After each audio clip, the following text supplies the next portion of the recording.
Good morning, everyone. Hello, mga ga. Mata na bata? Ready na bata? Hi, ma'am. Good morning. Hello, good morning. Morning, So, ma'am. Morning, ma'am. Morning, Hello. ma'am. How is everyone today? I hope we're all having a good morning so far and pinaunta no, so that we are all up and running and ready to start our day for today. So before we get started with anything, I would just like to welcome everybody to CAED 500 for this second sem first term. And today is going to be very exciting because we will be taking a sneak peek into sneak peek into your first few steps into entering the labor market. So without any further ado, let us begin our program with a prayer to be led by Sir Mainopas. Sir.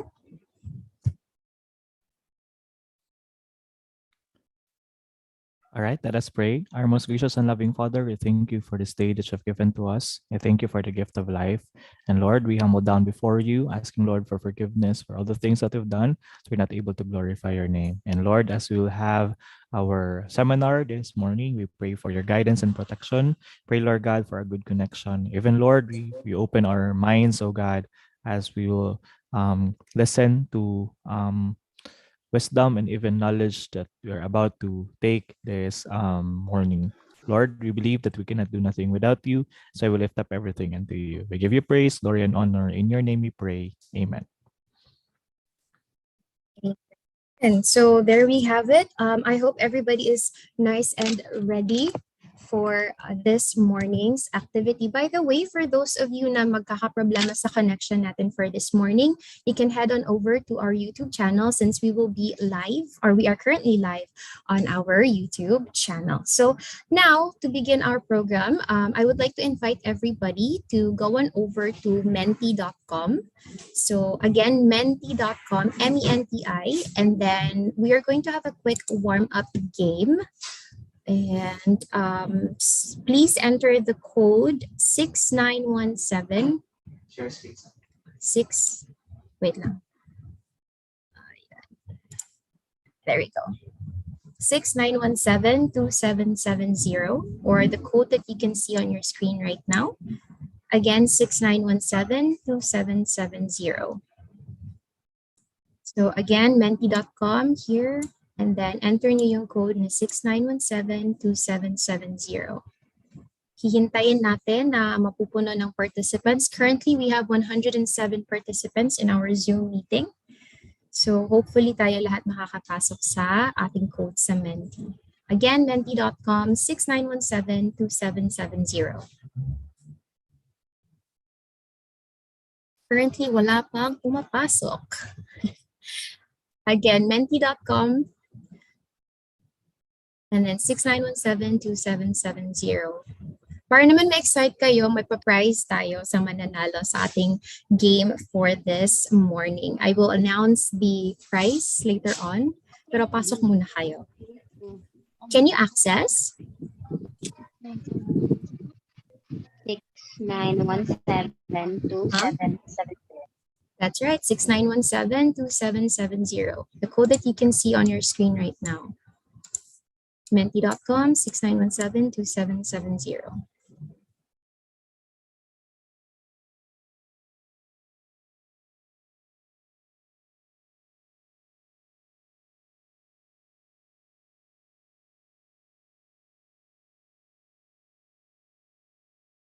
Okay, let's check for a moment. Let me just refresh the page. Baka naghihintay na pala kayo. Saglit lang talaga.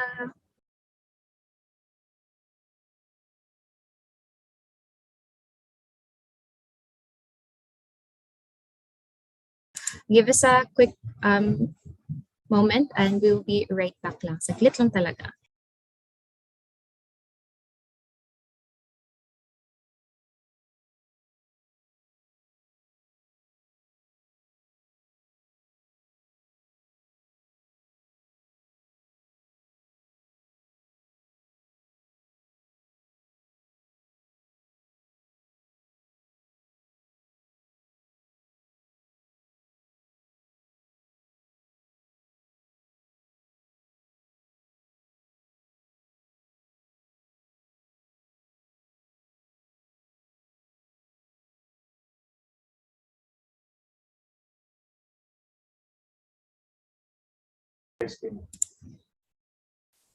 Okay, there we go. Now I see everybody. Sige. All right, so we have how many participants? Okay, I guess we can start. We have a lot of our participants already, so let's begin. Okay, so you have to answer as fast as you can to get as much points as you can. First question is, how long is the ideal resume? So look at your phone, how long? We have 1 to 2 pages, 4 to 5 pages, or it depends on the job. Again, how long is the ideal resume? You have 1 to 2 pages, 4 to 5, or it depends on the job. And 1, let's have a look at the answers. We have 1 to 2 pages, 65, that's correct. So majority of you were correct in guessing how long an ideal resume should be. Okay, next. Where?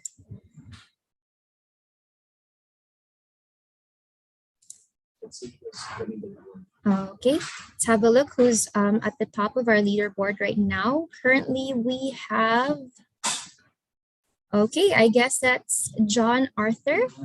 John Arthur at 966 points. Congratulations. Hopefully, ma-maintain natin yan, no? So let's move forward to the next question. Okay. All right. Again, answer as fast as you can to get more points. The objective of the resume is for the applicant to get hired. True or false? The objective of the resume is for the applicant to get hired. True or false? Sige daw, let's have a look. Tama ba yung iniisip nyo about sa resume natin? 3, 2, 1. And the correct answer is true or false. Akala nyo, true no? False yun. But you will later on understand kung ano pala yung objective talaga ng ating resume. Okay? So let's have a look at the leaderboard. Sino ba yung nagpa-top ngayon? Si John pa rin ba? Or may humabol na? Oh, wow, that's close. Okay, so I guess consistency, John. He is still the fastest now at 1,947 points. So keep it up, John. Let's have a look at the next question. Question number 3.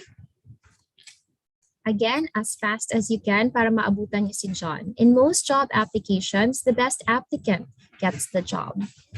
True or false? In most job applications, the best applicant gets the job. Isip-isip. True or false?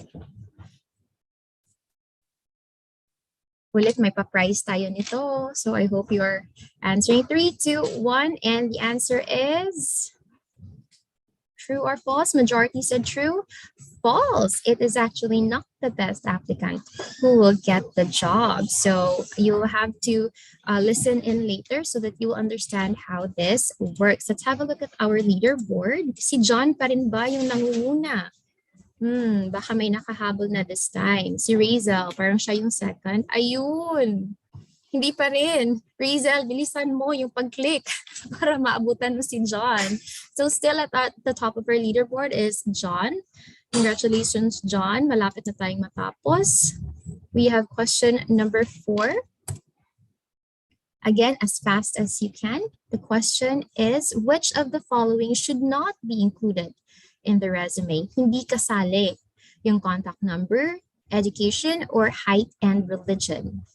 Yung hindi dapat kasali sa resume natin. Contact number, education, or height and religion.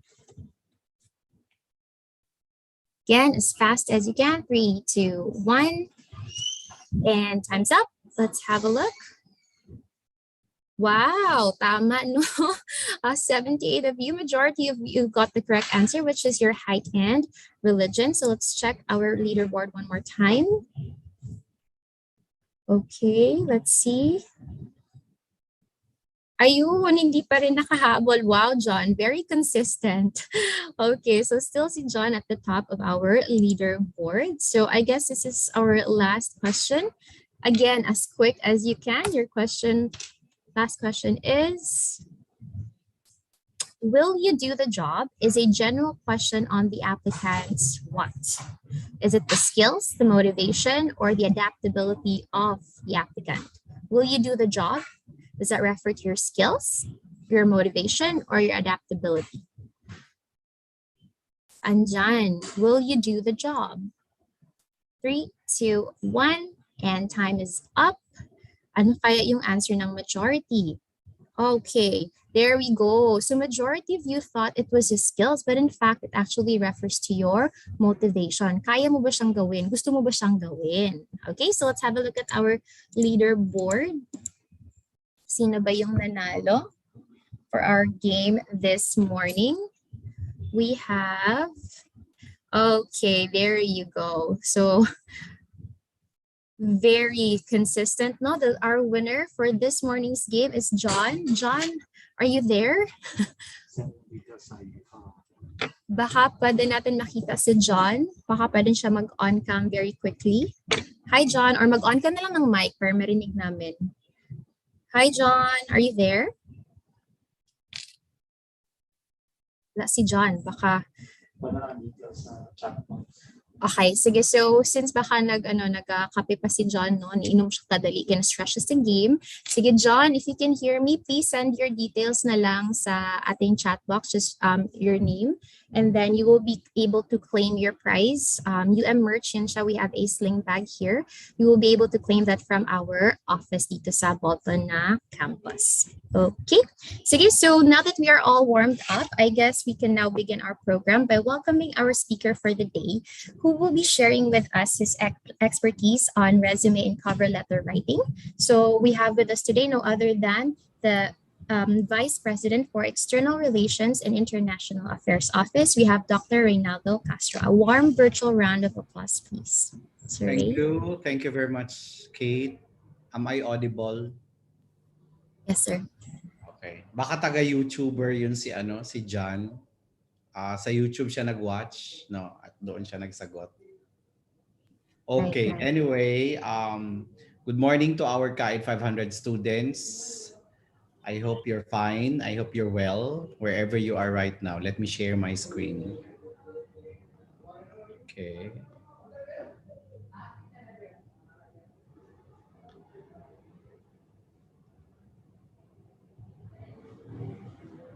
All right.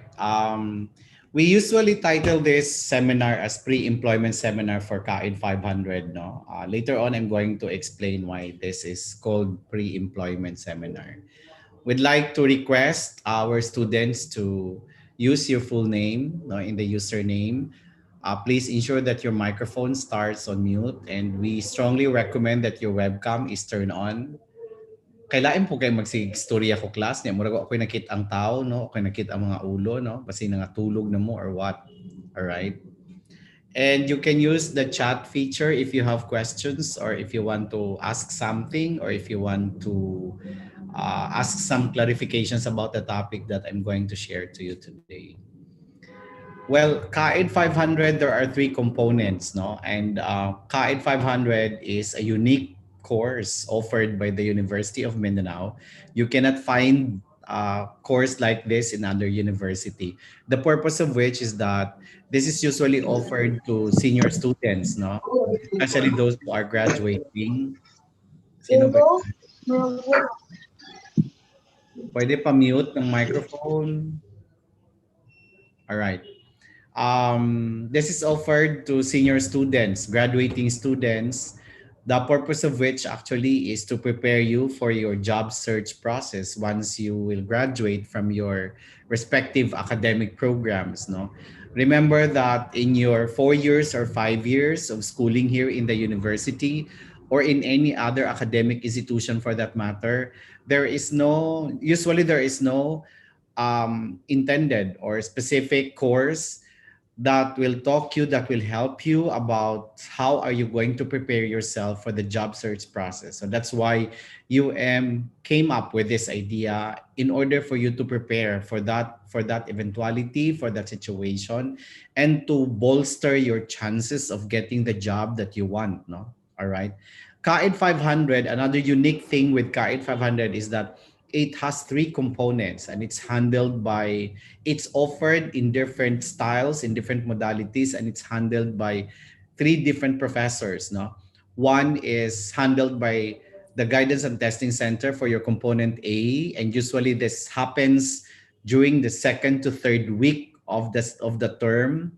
Component B and C are handled by the external relations, no, our office, and one is in charge from our office. One is in charge as your KAID 500 facilitator.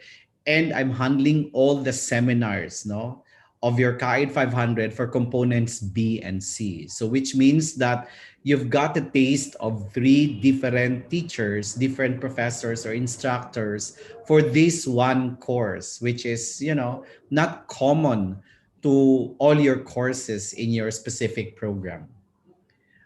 This is how you are being rated in KAID 500. 30% is allocated for your component A, 30% for your component B, and 40% for your component C. The rubrics of distribution, the specific items, no, how you are being rated for this course are shown on your screen. So please take note of that. Now, for this topic today, the topics that we are going to talk about are three. No, one is how are you going to write a winning cover letter and resume? How are you going to ace in your job interview? And some social media etiquette that you have to observe starting right now. No, even if you're not into application process yet, you start filtering and you start taking note of the do's and don'ts in your social media account. All right? Okay. Let's start with writing a cover letter. Why write a cover letter, no? Or popularly known as application letter? Well, first reason is that to show your communication skills, specifically your writing skills. Remember, KAID 500 students, that regardless of your program, whether you're into education, accounting related courses, criminology, or engineering, there will come a point in your career that you need to write. No? You need to communicate and you need to write. Therefore, one way of assessing your competence in that area is for the interviewer and for the person who will screen your documents to look at your application, whether you can write well. After all, it's presumed that, the application letter that you are going to submit to them are well prepared, given that you have enough time, no, before you can do that, before you can submit the document. The second one is to highlight the purpose of the letter. What's the intention of you submitting the application letter? And introduce yourself to the reader, no? At least to give a bird's eye view, a brief background of who you are. And if there's really a need or a desire, no, or a purpose for the reader to continue reading your documents. The third one is, I already mentioned that to give the reader an idea whether to continue reading the rest of the documents or not. No. Now, how to write a winning cover letter, no, or application letter? Well, you start with your heading, but it's optional, no? Pwede naman wala yan. Most important thing there is your inside address. The inside address talks about the information of where you are going to submit the letter, no? So it should include, number one, the name of the employers, okay? The name of the addressee. if you are not familiar with the name or to whom you're going to address the letter, I strongly recommend to you KAID 500 students that you have to call the office or pay a visit. If you're allowed to do that, then you can visit the office first, you can visit the organization, the company, uh, and find out, inform the HR. You go straight to the HR and inform the HR that you are interested of submitting an application letter and that you want to get the name of the person whom you can address your letter. Hindi pwede yung, alam niyo, sinusulat niyo lang na the manager, walang pangalan, no? Hindi pwede ganon. Dapat meron. Because it will give an impression that if you're doing that, it will give an impression that you are prepared for that application and that you have done your research. You have exerted extra effort in writing the application. All right? You're putting emotion, you're putting effort to what you are doing, no? All right? So name, do not forget the name, the correct title, job title or position of the person that you are writing to, the name of the organization, and the address. Now, in the sample shown on your screen, you have there Miss Joanne T. Santos, HR Manager. Make it sure that Joanne Santos is the HR Manager. She might be the VP for HR. And by writing their HR Manager, you have demoted her. So in doing so, it's already a demerit on your part. You know what I mean? So you have to be careful, not only with writing the correct spelling of the person, the name of the person, but including the title, the position, no, of the person, the name of the organization, and the address. All right? Up next, after inside address, is the salutation. And in this part, it says here that you have to be formal sounding. Remember that application letter is a formal type of communication. Therefore, if there's a need for you to be corporatist, to be legalist, not to be, so formal in the tone of your communication, in the content of your letter, then do that. Okay? You know what I mean? So do not use dear because what's the connotation if you're going to use dear? Dear, you only use dear in a letter if you know the person and that person also knows you, or that you have initial engagement with the person, you know each other. But if you do not know the person, it's your first time to communicate with that person. Therefore, I suggest that do not write dear. You say Miss Santos. All right, that's formal. All right. Introductory paragraph. You state how did you get to know the information about the job opening and mention your interest for the position. So two things. In the first paragraph of your application letter, the two important elements there is that how did you get to know about the position, about the job opening? Where someone inform you, or were you able to read that in a paper, no? Or you've read that in the news, all right?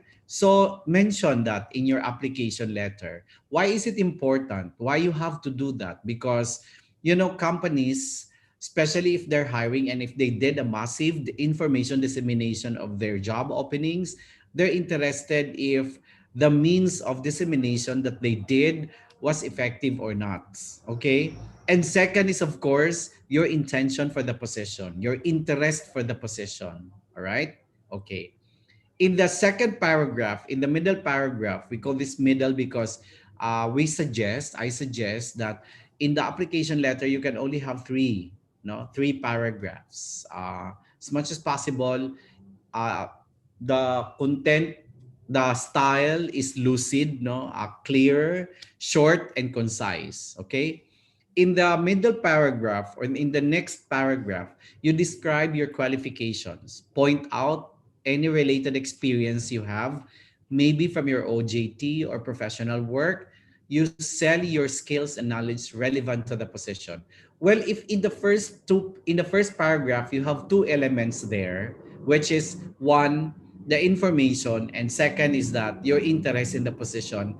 In the next paragraph, you'll have another two elements also. Okay.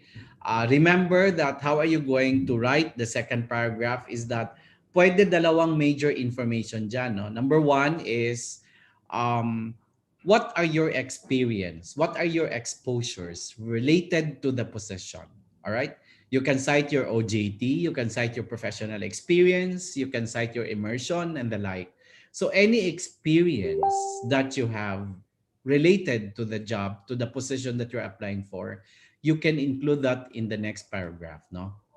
And what are the characteristics, no? What do you have as a person which you think are necessary in the performance of the job?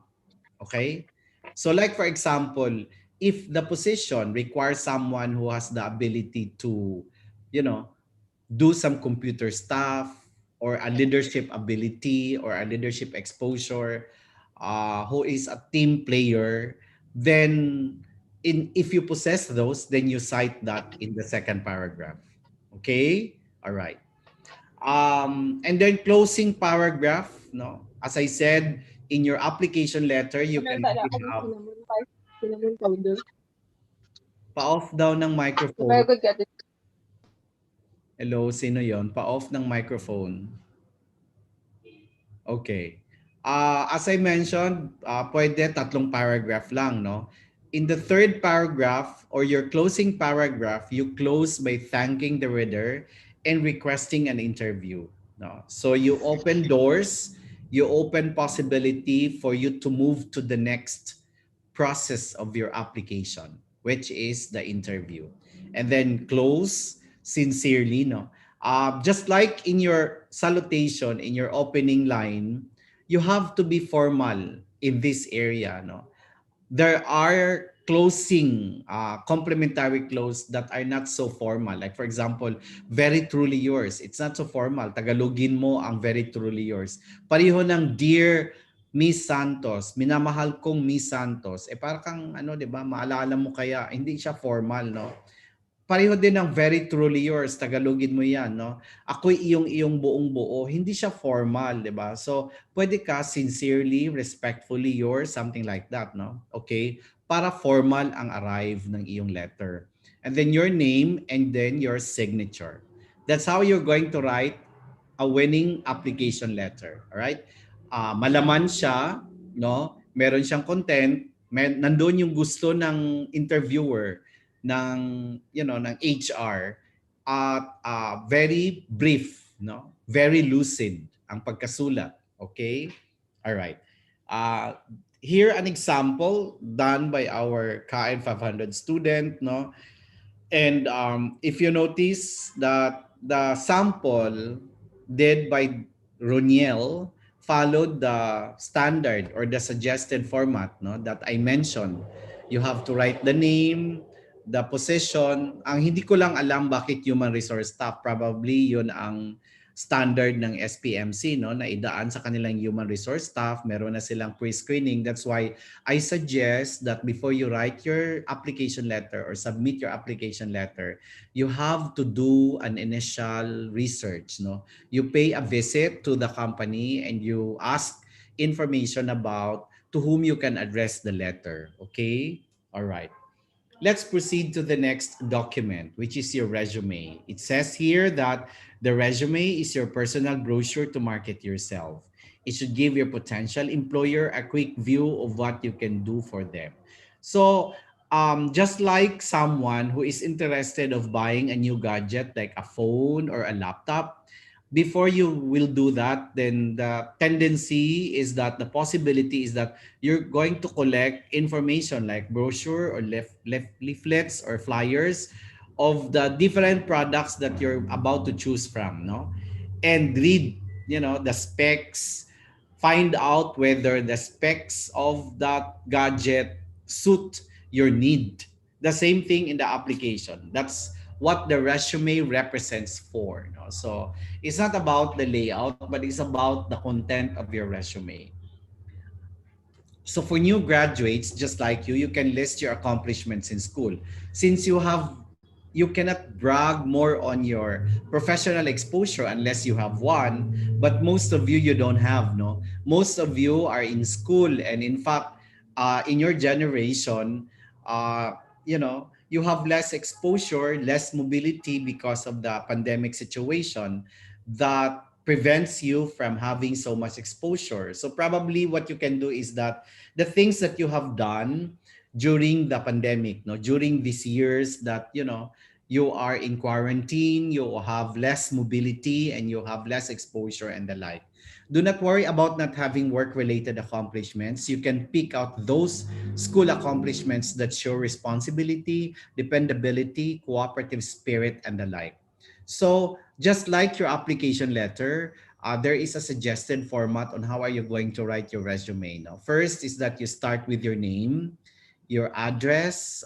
You have to be specific in your address. Why is that so? Because most companies, no, big companies or organizations or government institutions and agencies, when they recruit for applicants, they do background investigation. And one way of doing that is that they go to the Purok, no, and ask Purok leader about your participation in the community, no, in your area, and whether you are truly a resident of that area.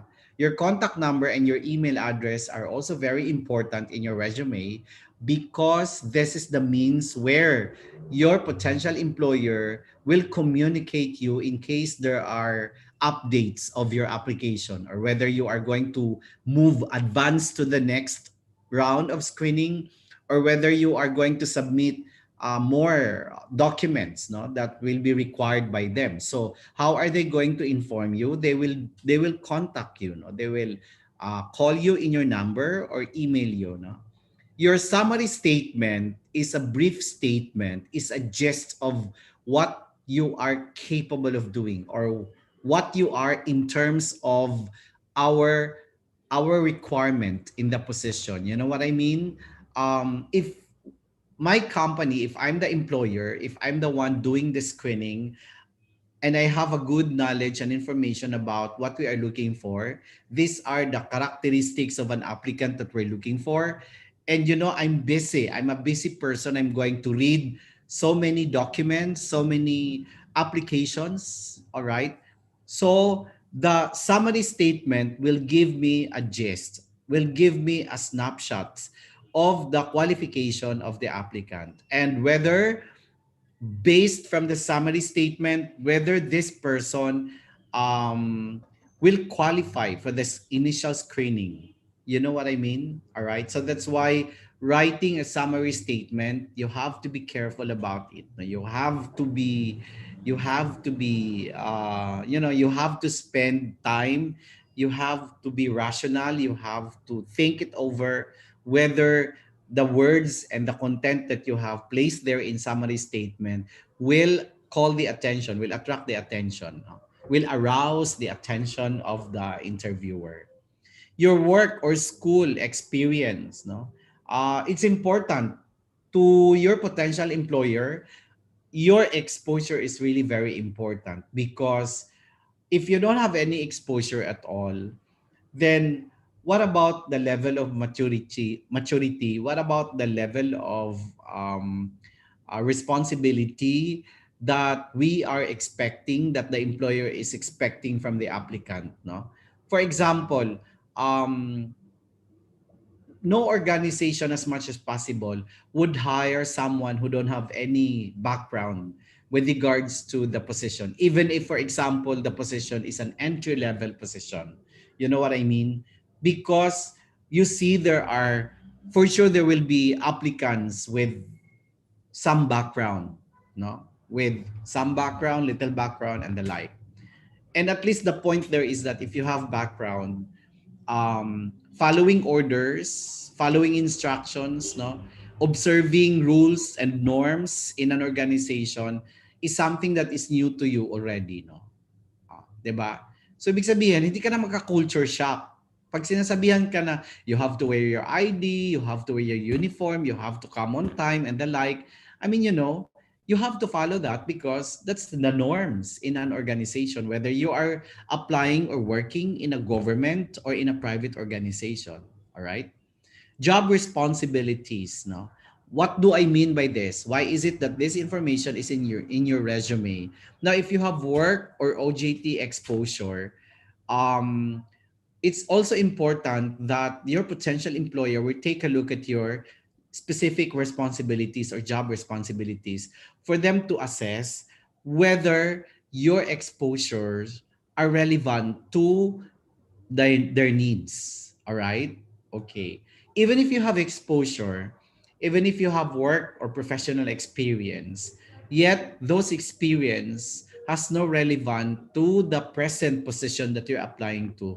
I mean, it will not matter at all. Probably it will a little bit, no? I mean, some iota of it.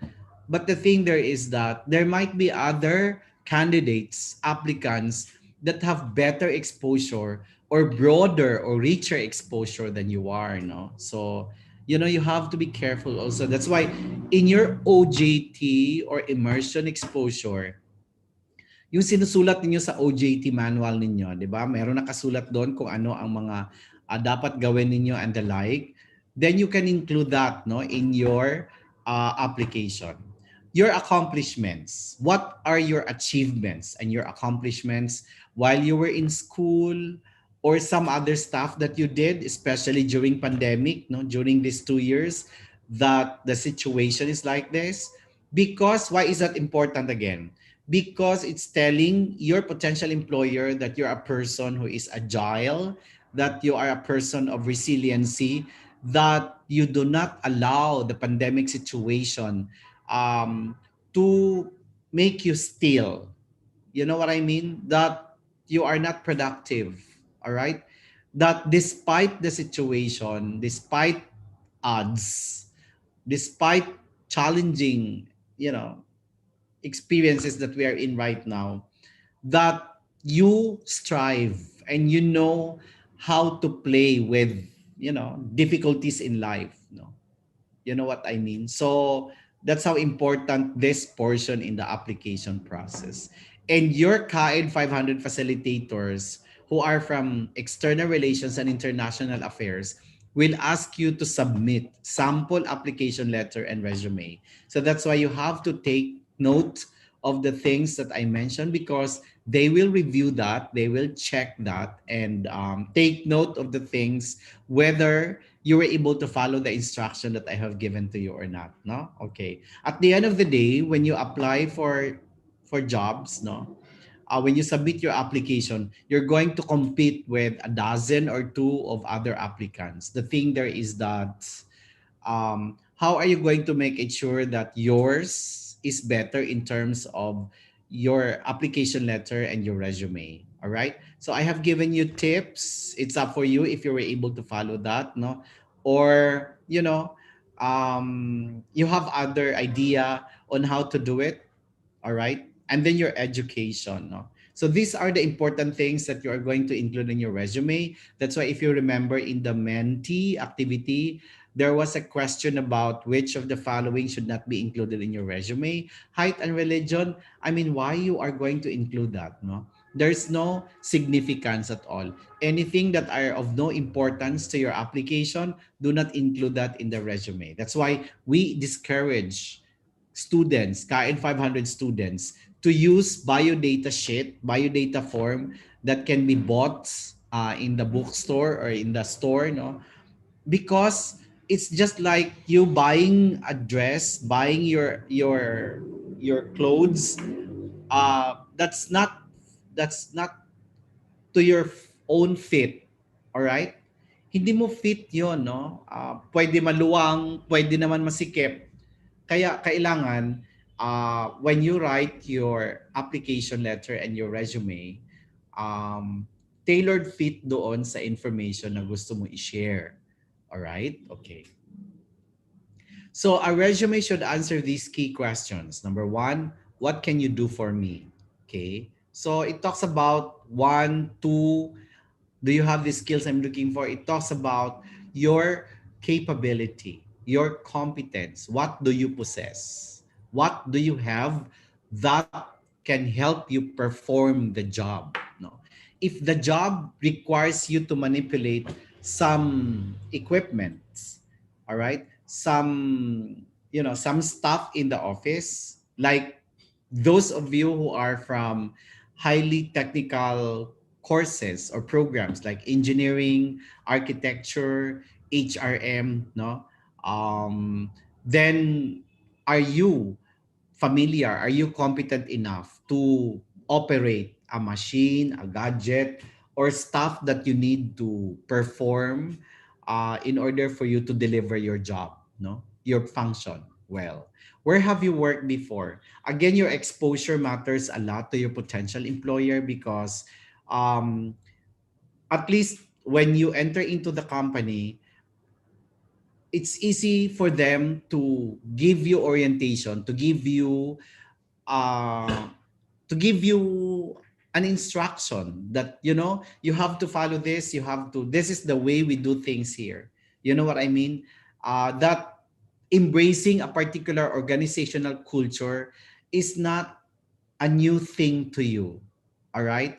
Iba-ibang organization, meron iba-ibang culture, meron iba-ibang policies, meron iba-ibang procedures, meron iba-ibang norms, no? That's why pwede mo sabihin na ganito pala, no? Dati sa pinagtrabahoan ko ganito sila. Dito ito din ang kanilang style of working. Ito din ang kanilang style of managing workforce o managing employees and the like. Okay? So ganun ka-importante yung exposure mo kung saan ka nag-work before. All right? Bakit yan siya tinatanong? Is your experience relevant to my needs? No? Do you have the right education and credentials? What kind of person are you and where can I contact you? All right. So remember that in a job interview, two major things are being asked there. Number one is all about your competence, your ability to perform the job. And second is that it's all about your personality, your character. No? Okay. So the common skills that you need to possess, no? I mean, these are generic skills. Whether, as I said, that whether you are education, whether you are accounting related graduate, arts and sciences, architecture, hospitality, and the like, there are generic skills that you need to possess in order for you to say that you are highly employable and that you are qualified for the position. One is your communication skills. And when we say communication skills, it doesn't mean your ability only to speak in English, but it's your ability to communicate well, to process information that is being thrown at you, and to respond to this information. How are you going to take it? How are you going to process it? And how are you going to respond to it when that information is given to you? Do you have the ability to think first before you react? All right. I noticed that many of our young people today, especially in the social media, whatever they have seen, they don't exert extra effort of knowing whether the information that they have had are true or not. And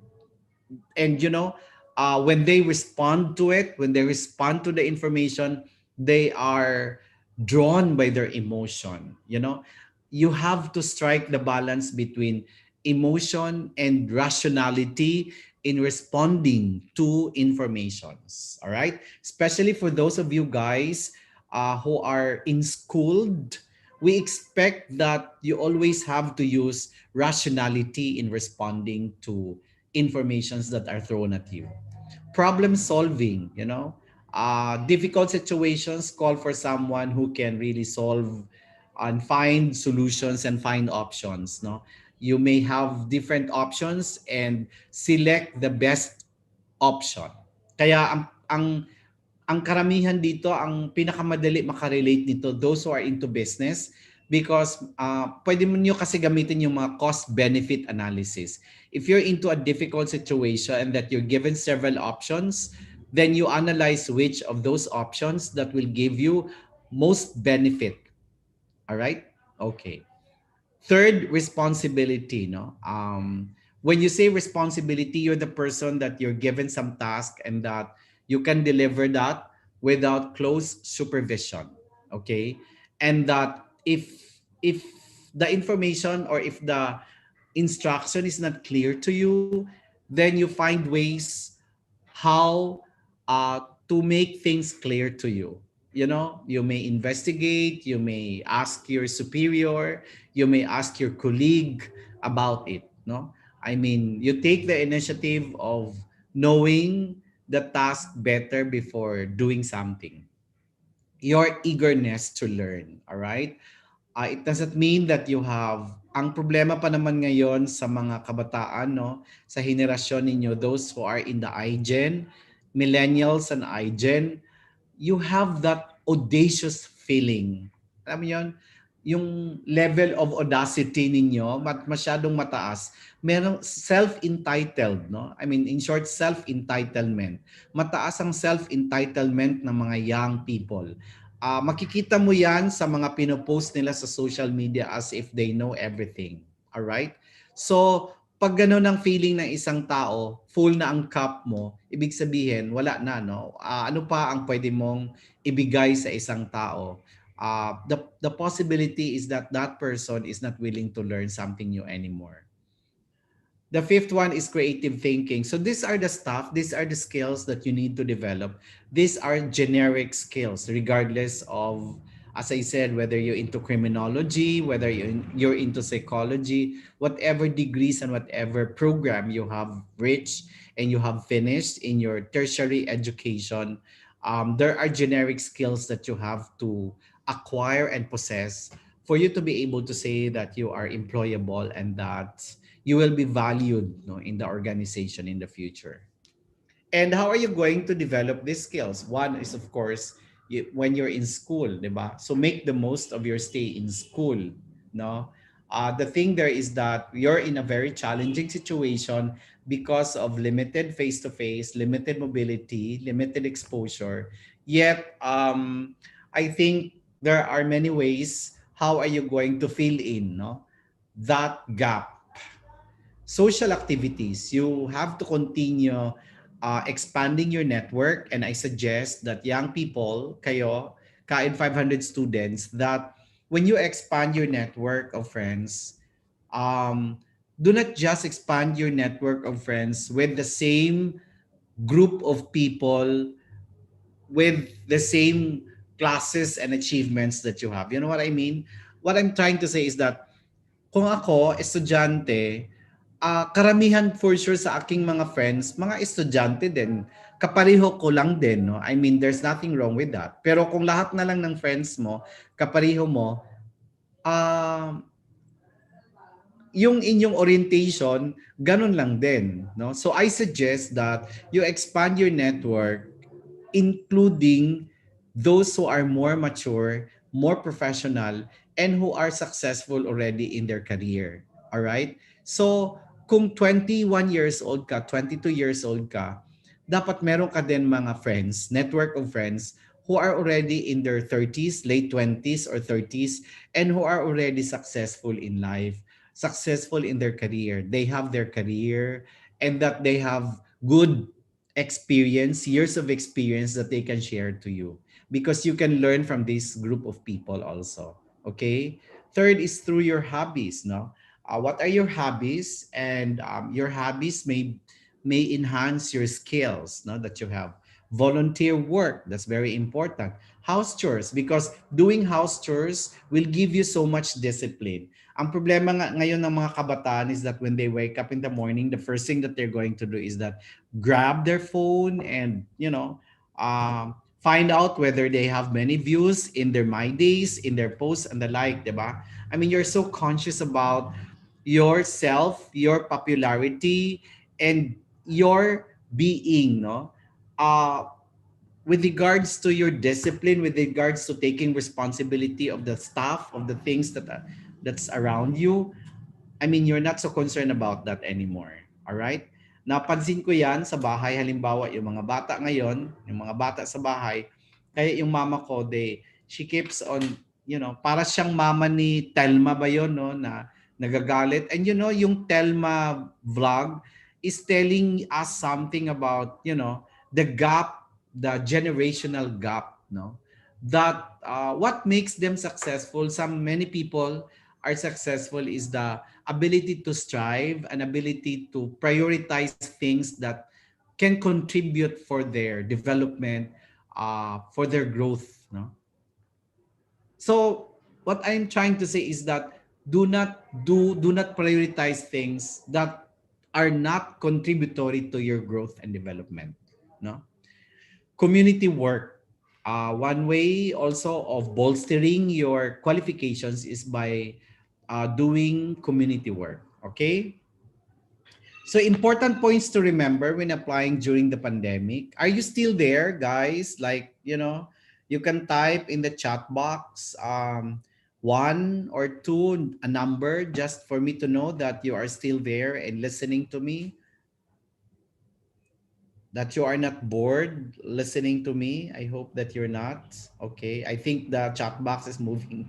So thank you very much. You're still there now. All right. After my talk, I'll give you time to ask questions. If there are things that you want to share or you want to ask, please do that after my talk now. Okay. So important points to remember when applying during the pandemic. I mean, if the pandemic, if the situation will extend a year or two, probably by the time you will graduate, no, and then you will look for jobs, then common questions will be, what have you done during the pandemic, no? So what you can do is that you emphasize telecommunication skills. You have learned, for example, Zoom. You have aside from Zoom, you have learned productivity tools like Notion, Slack, no? And that I suggest that students, no, you create a LinkedIn account, because compared to Facebook and Twitter, LinkedIn account is a network of professionals, a social media network for professionals. And employers would rather prefer hiring an applicant with a LinkedIn account, no? Okay? You showcase the ability to adapt to rapid changes, no? Your ability to be agile, to resiliency. So the question there is that, what makes you productive during pandemic? What significant thing that you have achieved during pandemic, no? I mean, everybody, almost all the time, we are being isolated from the outside world, no? Every time that we are not feeling well, we are advised to do self isolation, stay in a nook and the like. So that limits a lot to our mobility. But the thing there is that, despite the challenging situation, what makes you productive and what makes you different, what different thing that you have done, no? Okay. So how long should a resume be in the Menti? There were questions with regards to this. 2 pages only. Remember that it's not a curriculum vitae. One different thing between curriculum vitae and resume is the number of pages. A resume is written by a novice applicant just like you, no? Meaning to say, when I say novice applicant, you're new to the world of work. So the HR, the one who will do the screening and evaluation of your resume, has already an idea that, I don't expect you to write long pages of information about yourself, because might be what you're going to write there are not relevant anymore. You know what I mean? So, and aside from the fact that that's the reality, um, HR people are busy people, so they don't have the luxury of time to read so many pages of your application. So limit that, no? It's also your ability how to select the most important, pick the most important information about yourself. What should I include in my personal data? In general, you avoid facts that may be used to discriminate against you, just like your height, your weight, and your religion. Those information are no significance, no, to your application. Therefore, do not include that in your resume. Should I put my photo in my resume? My answer there is no. Why? Because unless you're applying as a model, right? And what if you are not endowed with good looks? And let's accept the fact that we human beings, we have biases towards good looks, no? I mean, if someone is good looking, someone is nice in the photo, then we pay more attention to that person. And what if you're not? Well, if you're aware, if you're not, if you are aware that you are not endowed with good looks, the tendency is that you're going to do some Photoshop, no, in your photo, in your picture. And yun yung sinasabi ni Benji na expectation versus reality. So, mafo-frustrate ka lang, no? 'Di ba? So, wala, frustrated ka na, loveless ka pa nga, no? Wala ka pa ka-date sa Valentine's Day. Tapos ma-frustrate ka pa doon sa application mo. So, sad ang life mo, 'di ba? So, wag na lang. All right? I suggest wag na lang. Wag na lang isama yung picture. Okay? Okay. So we're done with the two most important documents that you are going to submit, no? And then merong question doon kanina that the purpose of the resume is for you to get the job. The purpose of the resume is not for you to get the job, but the purpose of the resume is for you to get an interview. You might be wondering why you were not called, you were not scheduled for interview after submitting your resume. Simple. Your resume does not warrant for you to move to the next level of screening, which is interview. Okay? So, ganun lang, no?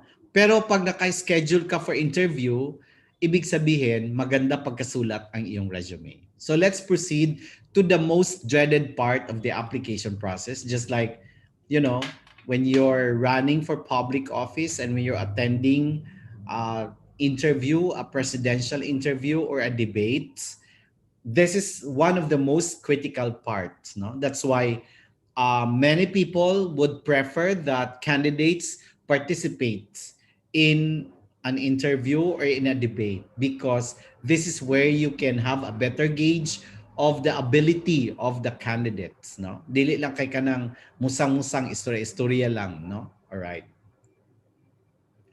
So, well, one way of getting into a successful interview is preparation. And in the Sancho Art of War, if you're familiar with the book of Sancho, it says there that if you're going to a war, buti na lang, no, hindi natuloy ang gyera ng Russia at saka ng Ukraine, no? Kasi meron pa tayo pandemic, magyera pa yun ang Russia at saka ang Ukraine, and you think that kung girahin ng Russia ang Ukraine, hindi din mag-rescue ang ibang countries, 'di ba? So masyado na magulo ang mundo, wag na tayo sa mga war, no? Pag-usapan na lang natin 'yan, no? Okay? So but it says here that preparation is winning half the battle. If you have prepared for the battle, then you win half of the battle. It's just like in the job interview. If you have prepared for the job interview, then you will win half of that interview, no? How are you going to prepare the interview? After all, remember that questions are the same over and over again. And remember that job interview is just a test of, number one, your ability, and number two, your personality, your character. How candidates behave during the interview is often seen as an indicator of how they will perform. That's why the job interview is the deciding factor. Kung maalala ninyo sa Menti, may tanong doon that the most qualified applicants gets the job. The answer there is false, no? Because even if you're the most qualified, yet your interview is not the best among all the applicants, you will not get the job. The best interview, remember this, the best interview gets the job, no? So even if you are not the most experienced, the most qualified applicant, yet you deliver the best performance during the job interview, for sure you will get the job. Okay? Because it's about confidence. No? And it says here that the better prepared you are, the less nervous you will feel and the more confident you will appear. So we're talking about confidence. The fact that you are confident, the fact that your verbal and non-verbal communication speak of your capability. Therefore, no doubt about it, if I am the one doing the screening, no doubt about it, you are prepared for the job. No? Okay. So, therefore, in the job interview, no yung mga stammer, no? Yung mga nalimutan mo ang sasabihin mo. If you are not spontaneous, it's akin to saying that you are not confident. All right? You are not confident and that you are not sincere. Although hindi naman talaga totoo yan, no? But the question there is that if you are not spontaneous, why you are not spontaneous after all. We're asking questions about yourself and why is it that you cannot speak well about yourself. All right? So that's going to be the possible impression. The more you know about the purpose of the interview and the organization, the better you respond to the question. So basic, no, basic in the application process, you have to know the position, no, the requirements of the position, the expectations of the position, and all about the organization. Because getting into a position and in that organization is just like, you're looking for a romantic relationship. And if you're into a romantic relationship and if you're not sure about that person and if you have not done research about that person, then there's no match. All right, what are we talking here? Okay, what's the hiring managers looking for during job interview? No, what are their potential questions? What are they going to ask about you? Well, one is your ability to perform the job. So it's all about your skills, it's all about your experience, it's all about your competencies and the like. Second is that your fitness. No, okay, you're capable of performing the task, you can manipulate the machine, the equipment, you have that knowledge. No, you have the basic knowledge, you have the well, you can perform that, you can deliver that. But the next part that they are interested at is your fitness in terms of your culture and personality, which means that do you have the characteristics, no, do you have the personality to perform the job. The third one is your motivation and enthusiasm. Yes, you have the ability, you have the competence, you have the personality, but the thing there is that are you willing to work, no, for the different scenarios in the position. Like for example, if there's a need for you to work 18 hours, if you will be accepted, are you willing to do that? No, naging popular yung 18 hours, no? Are you willing to do that? Are you willing to do shifting hours, no? Like not in the normal hours. The practice sometimes is that you're going to work in an extended hour. You're going to do shifting hours, shifting work. Sometimes you will be assigned to other location, to other places. What about your questions will be uh, well, you're an applicant, you're from Davao City, right? We're going to put up a branch in Marawi City, no, or in Cotabato. Are you willing to be relocated there in Marawi or in Cotabato, something like that, no? So that's a test about motivation and enthusiasm.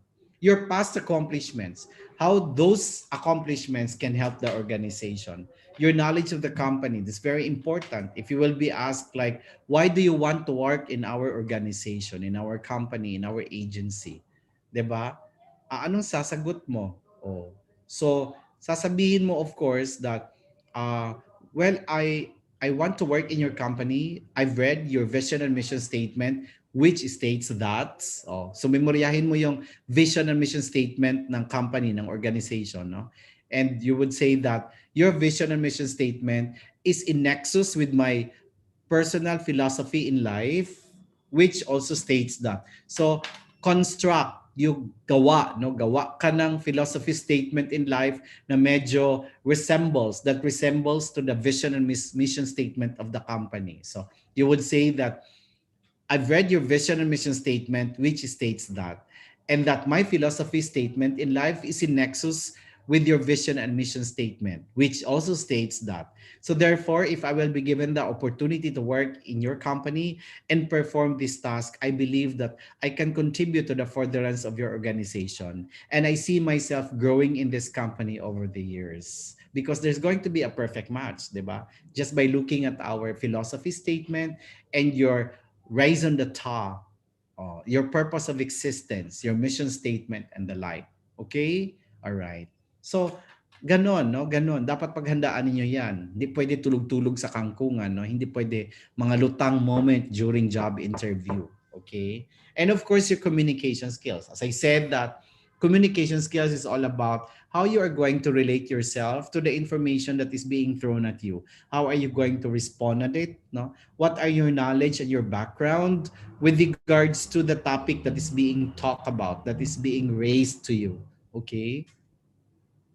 So generally what employers most look for an interview, number one is, can you do the job?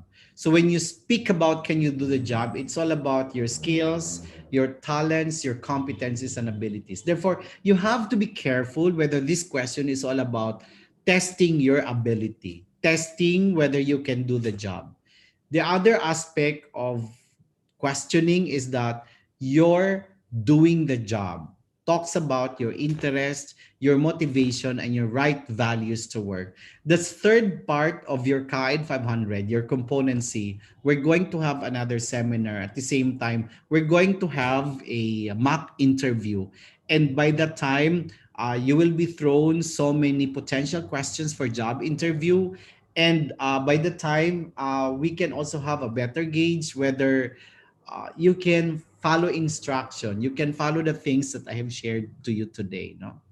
And third is that your fitness in the company and its culture. So it's all about your interpersonal skills, your adaptability, your position, your positive work attitude, no? Okay? So kung isa-summarize mo ang question sa job interview, dalawa lang, no? All about your ability and all about your characteristics and your personality, no? So careful ka kung anong question yun siya all about, no? Okay. Well, with regards to content, you have an idea, but try to have a good structure of your answer, because even if you have an idea, even if you have a good content, but if you don't have a good structure in your answer, the tendency is that you go around the bush, no? Pabalik-balik ka, para ka silang plaka, no? Para kang lutang moment, no? Para kang si Lenlen, lutang. So, try to have a structure in your answer, okay? This is one structure that you can practice in your job interview. One is that you answer the question in a simple and straightforward way. What is the question all about? Are you being asked of your strengths and of your weaknesses? Then you respond to that. Now you would say that these are my strengths, these are my weaknesses. And then you give supporting evidence, because if you don't support evidence, if you don't support your statement, your answers, it's just a hoax after all, diba? It's just nothing. It's just a bread na walang palaman, you know? Bland. Ulam na parang walang timpla, something like that, all right? Hindi siya makakatotohanan. So, how are you going to support evidence? Then you can cite your experience. You can cite a situation, okay? That's how you're going to do it. You support evidence. And then, third, you wrap it up and restate your point, or connect your answer to the requirement of the position, because it's a test whether you have a good background of the requirement of the position. So pag tinanong ka about strength, ano ang strength mo? Bigay ka ng example. And how do you think that strength is important in the performance of the function or of the task? Okay? So what are some of the common job interview questions? No? One is basic, first thing first, tell me something about yourself. And dito pa lang, dapat sigurado ka na, no, ano isasagot mo. Hindi ka na going around the bush. So it says here that do not get so personal or long-winded. You prepare a 1 to 2 minute synopsis of what qualifies you and what makes you the perfect candidate for the job. Diba? So, well, the basics about your name and your age and the like are already in your information. I mean, given that we have an initial requirement for an applicant to submit their application for this position, it's already there. So what am I aftering from you is that what qualifies you for the position. So I'd like to know at this instance, right? At this instance, the very first question, that you are capable of performing the task and that you have a good background of the job, that you have done your research well. Because when you introduce yourself, you connect your personality and your character and everything that you have to the requirement of the position. Okay? Second, what do you know about our company? Well, of course, normally yan, you want to be part of the organization. And the fact that you have that interest to join our team the thing there is that we would presume that you have an initial background of our organization, what we are offering, what are our products and our services, and who we are. And that because you're here, you're undergoing the screening process, therefore you have interest, you're interested to be part of the organization, so you connect what you have with our organization. How can you contribute to the organization? Okay. And try also to look at the competitors. If you're into private company, try also to look at the competitors, because parang there's a hidden question there, that why you're applying in our company and why not to other company, why not to our competitors, why you're here. 'Di ba? I mean, especially if there's a close competitor in the industry, as I said, if you're applying into a private organization, private company, meron yang parang alam mo yon, yung curiosity that why in our company and why not there in other company. No, wag mo sabihin na wala naman potential doon, wala naman ako, hindi ko naman alam na nag-o-open sila. Hindi ganoon dapat, no? Okay? What's your greatest weakness? So the interviewer asked this to see if you're honest and self-aware. Do not say that you don't have any weakness at all, because you're not perfect. All right? Are you? No one is perfect. And if you're going to say that you don't have any weakness at all, that's boastful. That's audacity, I mean, that's why sabi ko nga sa inyo, no? Wag kayo masyado audacious, all right? We are not perfect, and you're short of realization of your imperfection if that's the case. No? So you have to say your weakness. What are your weakness? And it's not enough. If I'm the interviewer, I'm not interested of your weakness. I'm interested of what you have done in order for you to overcome that weakness or turn that weakness into something else. Turn that weakness into your advantage. Okay? Like for example, ang weakness ko is that I'm impatient. I don't stuck in a traffic. I don't like to be stuck in a traffic. I hate, no. If I travel in the morning and if I'm stuck in a traffic, my day will not be productive. It's going to ruin a lot of my work, a lot of my assignments and the things that I need to finish for the day. Okay? So, since I know my limits and I know my weakness, then what I'm doing is that I have to wake up in the morning early and travel to office early. And if I'm in the office, if I'm the first person in the office, then I would say that, well, I have a good day and I'm ready for work. I'm ready for the battle ahead of me. All right. So in this case, if you're being asked of a weakness, it's not enough. I'm not interested. The interviewer is not interested of your weakness. The interviewer is interested of how you turn that weakness into something else and place that to your advantage. Okay? What did you do during the pandemic? So potential employers are interested in what put you in better position. No? um, there are many stuff, there are many things, there are many opportunities and potentials that you can explore even if we are in this challenging situation. Okay. um like I remember we have one kaed 500 student, no, in the previous semester, that he's an engineering student, that what he did was to enhance his skills in mechanical man ata yun, no? And that he was productive, no? He's very productive during this time because nagagamit niya yon, no? He is being tapped by his neighbor and by other people to do some stuff, and he's earning, no, at the same time. So even if he's not in school, although he enrolls in the online classes in but at the same time, he is also productive. And that also enhances his skill in engineering. Okay? Do you have any question? Ito lang, Kaed 500 students, when you're in a job interview, do not let the interview ends without you asking any question. Because remember that job interview is a form of conversation. Do not allow that the interview is a one-way approach only, meaning to say that only the interviewer or the hiring officer throw questions to you. No, you can also ask question. It will also test. It will also give an idea to the interviewer that you are interested for the position. So you ask question. Do not leave the interview session without you asking any question. The same thing today, no?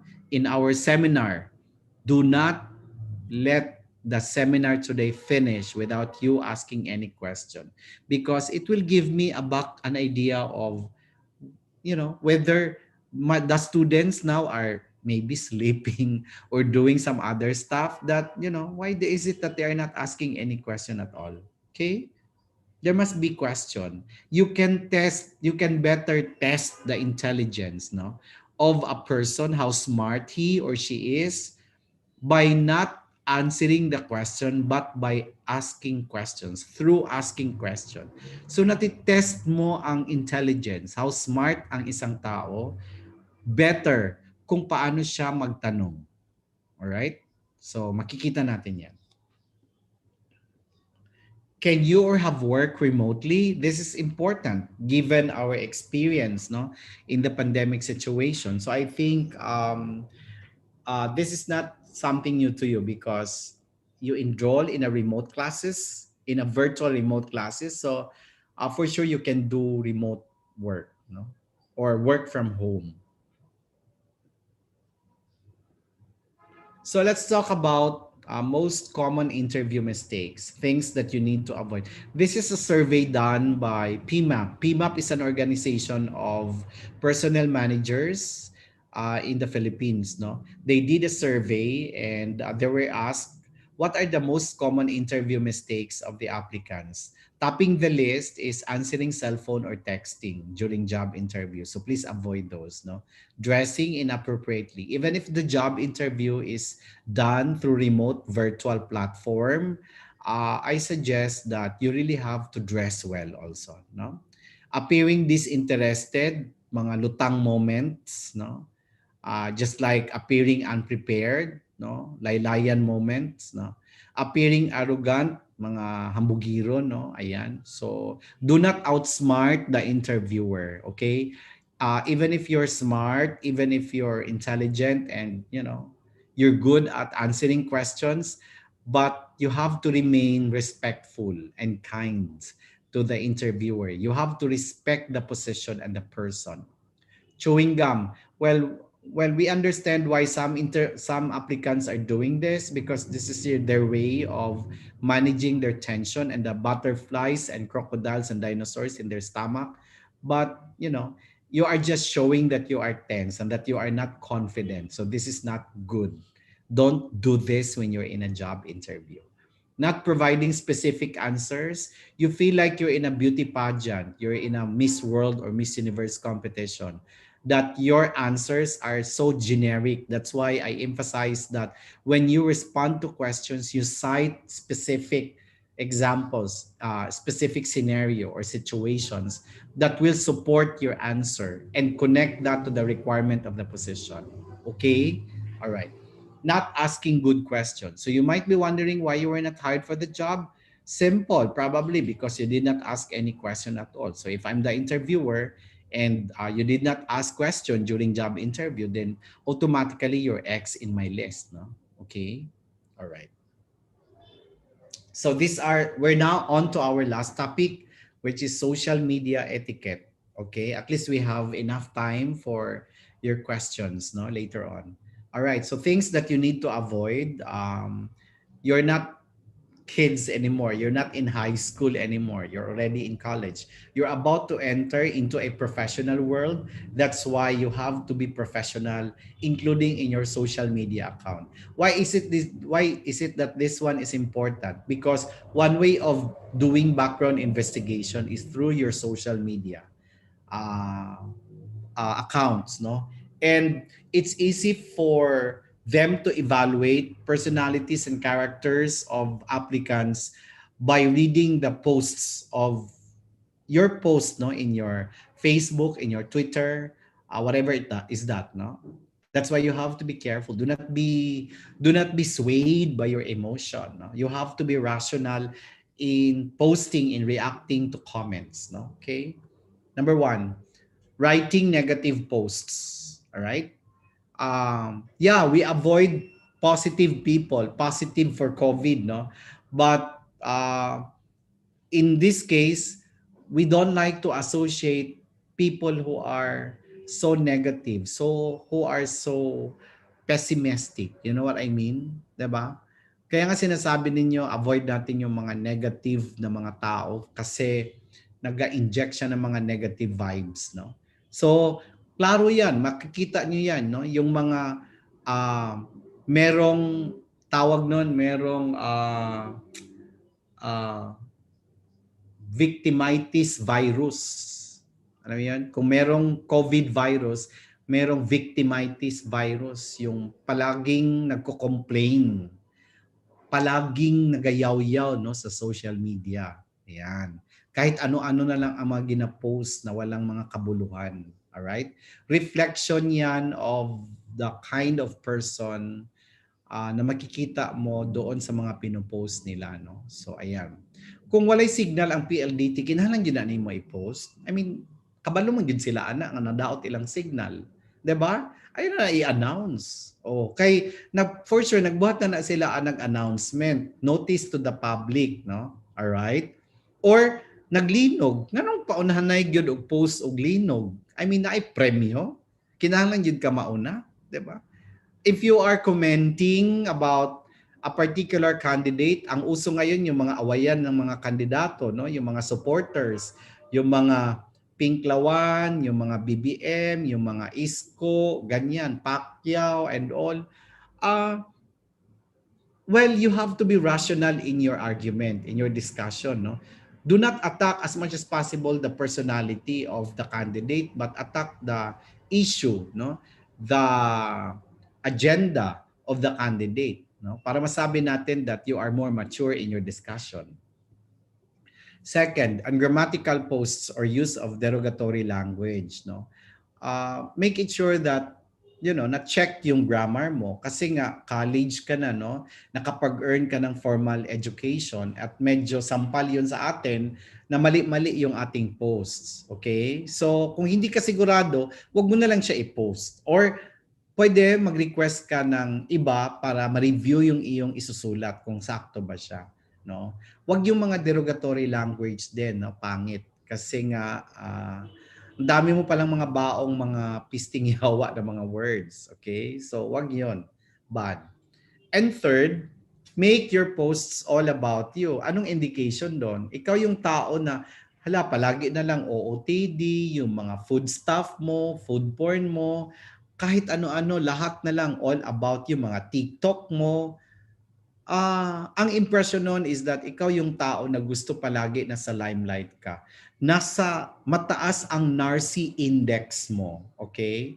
Narcissistic index mo. So dahil nakikita yan sa social media, kaya nga ang tawag doon social media because it's also a platform for discussion. Discussion for some social stuff, social issues. And it's all about you no, 'di ba? So hindi na. Dapat tapos ka na, nag-graduate ka na sa ganong level. Otherwise, kung yan pa ang ginagawa mo, naiiwan ka pa no doon sa level ng mga nasa 11 years old, 12 years old, yung mga pang high school na level. Hindi ka pa nag-graduate sa ganon. Okay? Alright. Sige. So, I think that's all for our seminar for Component B. Thank you very much and I hope that you learned something. I'm ready for questions. I'll give back the virtual floor to Kate.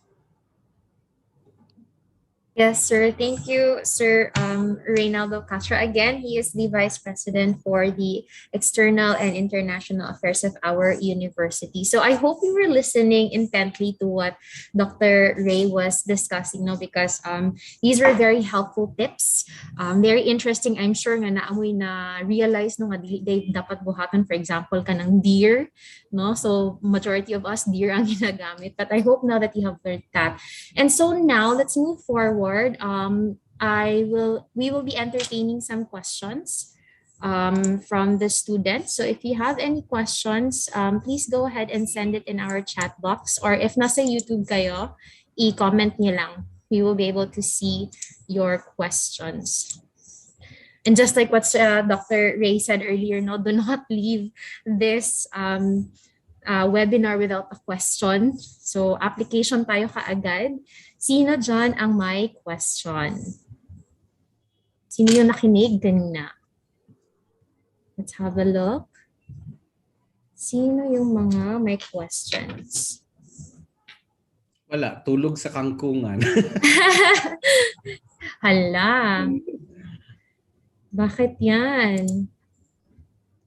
Or maybe Tayo I can... kasi mga Pilipino, we're not fond of asking questions. We're just fond of listening and we want to expose our feelings through social media na wala na reaction. I mean, wala na direct reaction. Diba? So, but we have to separate our standards from those who are doing that, no? Yung mga hindi mahilig mag-question kasi nasa academic institution tayo eh. So i-practice natin yung pag-develop ng ating critical thinking by asking questions. Okay? All right, sige. Go. Sige daw. O, ayan na. Let's be different. Excited ako sa mga questions. Anybody who has any questions? Yung naga-watch sa Actually, YouTube. pahirapan lang yan sino ang mauna eh. Once may mauna or may dalawang maka-raise na dyan, sunod-sunod na yan. Sige, question. Ayun, there we go. First question, sir, from Don B. Dalida Olasa. Sir, question po, pag pinabalik ko po ba ng interviewer into the next day, is it considered a fail? Hindi naman, no? Hindi naman. Posible that ang ginagawa nila is that meron silang several screening process. So first stage is that they will interview this number of applicants and then they're going to trim the number into specific number. So that's why you were included. So magandang sign nga yan, no? Magandang sign na pinabalik ka. Okay. Okay, very good. Okay, thank you, sir. And we have another question, sir, from Ralph Ryan Eocardas. He says, hello, a part of the lecture talks about improving one's skills. Aligned with that topic, can you recommend books related to self-improvement? God bless. Yeah, maraming wait ha. Pwede ang book ni, escape. If you're familiar with Angela Duckworth about agility, no? That's a very nice book for self-improvement and developing your confidence, no? Teka ha, kasi bakit? Okay, ayan. Wait. Okay, wait. Okay. The book of Angela Duckworth entitled i-search nyo, no? Agility. Okay? Yung isang book naman is the book of Laura Garnett. Okay? The Genius Habit. Pwede din yan, no? It will help you give an idea about habit that can radically change or improve your work and your life. Okay? So, these are some of the books na pwede din yung masahin. Yung book ni Angela Duckworth at saka book ni Laura Garnett. Yan, sige. Okay, thank you, sir. And we have another question from Jade Sehalbo. Good morning, sir. Ask lang po, if i-check ba ng company na ina-applyan mo ang iyong social media like yung mga ipinapost mo? Curious lang po. Thank you. Yan nga ang purpose bakit tayo nag-topic about social media, no? So, of course, i-check nila yan. Part sa background investigation yan. Madali mo ma-assess ang character ng isang aplikante sa klase ng post niya sa social media, no? Whether through Facebook, whether through Twitter or Instagram, no? All right? Kaya halimbawa, appreciate ako doon sa ibang mga estudyante like architecture, no? Pag architecture students, marami ako nakikita na ang pinopost nila, their interest in art. So bagay yan sa inyo. Alam mo yon, ibig sabihin nakikita mo na talagang passionate ka of your career in architecture. So yung mga ganon, related sa field and profession mo ang dapat mo i-post, no? Dili kay mga reklamo sa mga walay connection sa PLDT, sa Globe, di ba? Walay mga suga, naputol ang kuryente. Ay nako. Ayan. So yeah, you have to start filtering your social media account. May nagtaas ata ng kamay si Harry ba 'yon? Yes po, sir. Si Harry Oclito ba yun? Harry, you can, if you would like to ask. Wala siya. Harry? Balikan na lang natin si Harry. May another question po, sir, from Thomas Isaac Alino. He says, sir, how long do you have to think, how long do you think do you have to wait until you assume you haven't been accepted for the job? Because sometimes they don't inform you after the interview. Right? Well, what you can do is that before you leave the interview, in fact, that's one of the few questions that you can raise during interview, no? How long will it take for you to make a follow-up, no? Because you're interested for the position and that, you don't like to hold salvage, no? You don't like to be hung in the air by without any specific information about the status of your application. So what you can do is that before you go home, before you leave the company, the premises of the company, then you can inquire, like, can you make a follow-up after 7 days on the status of your application, because that's your privilege anyway, no? Now if there's no information, just there's no practice of that company, give yourself 15 days. If there's no update after 15 days, then consider that you are not hired for the position. Okay? Okay, thank you. And we have some more questions, sir. First is, ano yun? Sorry. Marami na yung questions natin. First is si Pwede kaya Sir nila Dario. isabi yun para marinig naman natin sila how they say, how they speak? Pwede din. If Okay. you have questions here, you can turn your mic on. I think kay Dario na tayo, Sir Dario. Okay, Dario, can you turn off your Turn your microphone mic and then your camera? Dario. O kung wala si Dario, hindi ko ma-turn on yon. Nizel tayo, pero Nizel? Ayun, he's trying to talk si Dario. Okay na ba si Dario? Ayan. Good morning Sige, po. Dario. Okay, si Nizel yata yung magsasalita. Go ahead, Miss Nizel.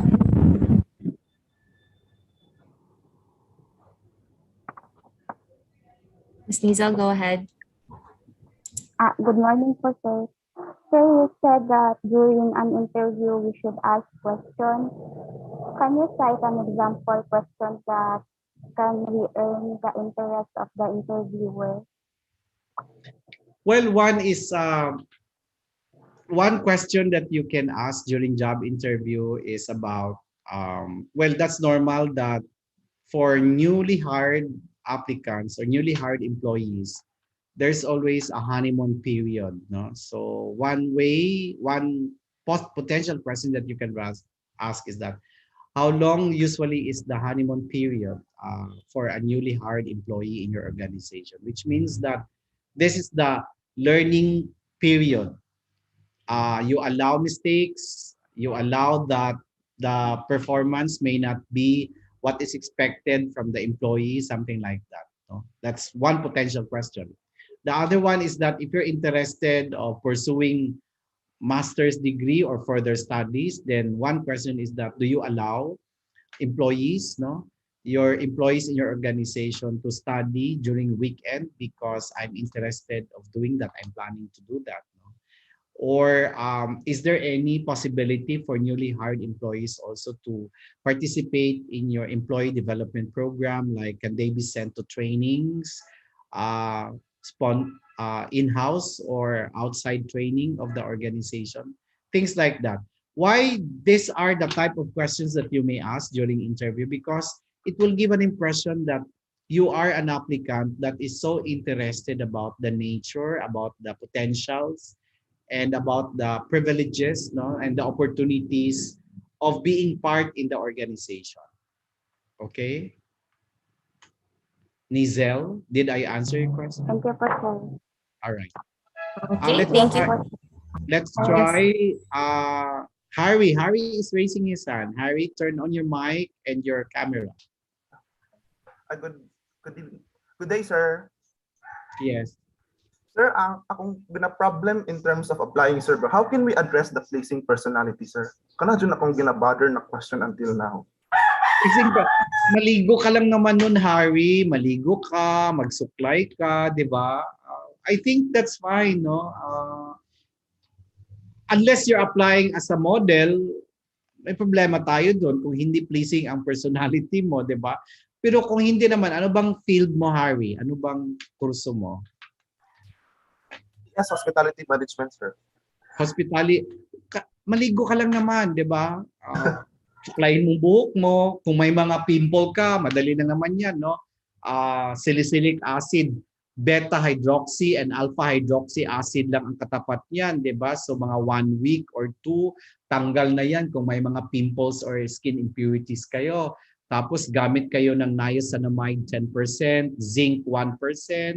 That's fine. You start taking care of your skin. Mga skincare lang naman yan, no? Mga nighttime skincare. Because kung meron kasi tayong mga skin imperfections or impurities and the like, question din yan of bakit hindi mo inalagaan ang sarili mo? You know what I mean? So if you're into hospitality, tama din yung sa tanong mo about pleasing personality. If we are not endowed with good looks, pwede natin magawaan ng paraan na magiging looking good tayo, 'di ba? Hindi na kailangan na dapat gwapo at gwapa tayo or maganda tayo. Pwede naman tayo kaaya-aya sa tingin ng ibang tao, no? So kung anong meron ka, may pimple ka, meron na ngayong mga skincare na pwede magtanggal niyan, alpha and beta hydroxy acid, 'di ba? Kung medyo dry ang skin mo, may problema ka sa skin mo, niacinamide 10% and zinc 1% will help you on that, 'di ba?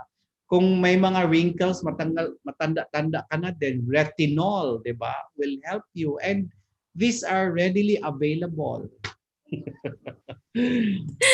Okay. Hindi na ako kain 500 expert dito, skincare expert na ako. May pa-skincare routine na si sir. Okay. Harry, did I answer your question? Maligo lang. Tapos, alam mo, yung isang pwede ninyong gawin is yung branding ng sarili ninyo, no? Like ako, my favorite color is blue in my attire, no? So, like today, hindi lang, nagkataon lang na blue, pero blue talaga ako. I'm a blue person. So, I'm fan of wearing blue. Yung mga style mo, ganyan-ganyan, no? Yung mga hairstyle mo. So, branding lang din sa sarili mo yan. Pwede tayo mag-discuss siguro sa Kain 500C niya, no? A little about personality development. Okay.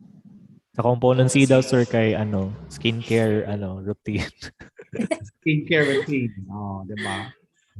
Ay gusto magpa-type diri, sir, o mga skincare. Si Benji ang example niyan, 'di ba? Noon maraming mga pimples si Benji. Ngayon wala na, hamisay na kayo ang face. Sir, naka-live stream ta, sir. Ayo kayo. Okay. We have another question, sir, from Rizmel. Naka-raise ng hands si Rizmel. Does my voice can be heard? Yes, go ahead. Would just apologize of my because my unit doesn't have a webcam, sir. My question, sir. Few years back, I was applying on a BPO.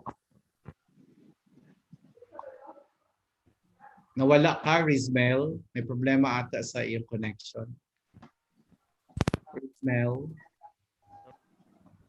We can't hear you. The product. Lost Wala in siya. system. Nawala siya. Balikan na lang natin si Rizmel kasi meron pang iba. Si Vilmar Pontanosa. Sige, on mo ang microphone mo, Vilmar, para marinig ka namin. Maganda kasi pag once mas nagsasalita kayo, mas nice pakinggan. Vilmar.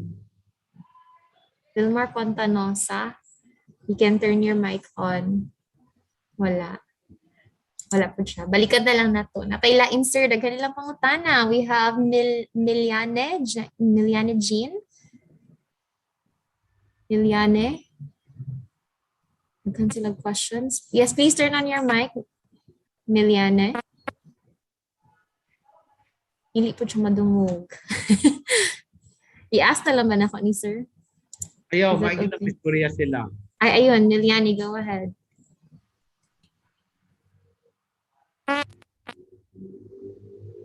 Putol-putol. Miliane, dili ka na madungog. Balikan lang nato si Miliane. We have Rao Maylie Ann. Rao Maylie Ann. You have a question? Please turn on your mic. Rao Maylie Ann. Then, Rao Maylie Ann.